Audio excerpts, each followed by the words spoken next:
Le mari tapote simplement 2 fois sur le verre. La femme remplit immédiatement le verre d'eau. Après quelques minutes de bavardage, le mari tapote à nouveau sur le verre. La femme se lève et le remplit à nouveau. Un voisin incapable de regarder a dit à l'homme Rob de dire s'il voulait du café. Tapoter sur les tasses avec sa main, c'est comme donner des ordres à la bonne. Vous ne devriez pas traiter votre femme comme ça. Cependant, Beth a pris la défense de Rob. Elle s'est vantée que son mari était non seulement un bon pourvoyeur, mais que c'était un privilège de le servir. Les voisins ont été abasourdis par cette réplique. Beth était une femme au foyer à plein temps. Ses journées étaient remplies à s'occuper de Rob. Elle était heureuse dans son mariage. Jusqu'au jour où Beth était au supermarché quand elle a surpris la conversation d'un voisin et a été choquée. Il parlait de Rob qui la trompait. Elle s'est sentie si étourdie qu'elle a trébuché et renversé toute la rangée de boîtes de lait. Le voisin était choqué. Le voisin s'est rendu compte qu'elle avait fait un bazar. Elle n'a pas eu la chance de s'expliquer. Beth s'est enfuie sans se retourner. Ce soir-là, Beth a suivi son mari qui faisait des heures supplémentaires. Elle l'a effectivement vu flirter avec une serveuse blonde. Au dîner, Beth n'a pas dénoncé Rob, mais a ajouté une petite pierre à son repas. Il n'a pas fallu longtemps à son mari pour s'étouffer et devenir rouge. Mais finalement,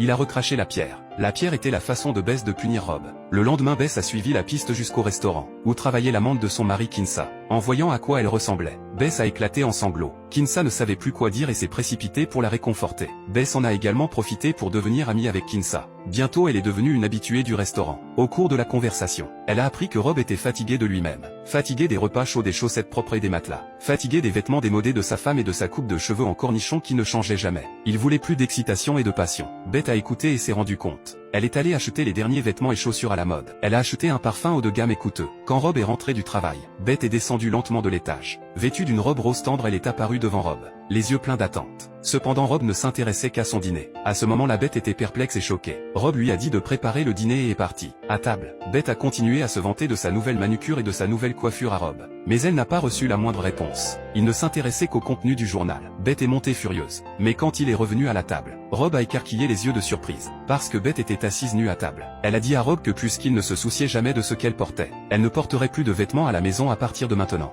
Mais à ce moment-là, Rob a été choqué une fois de plus.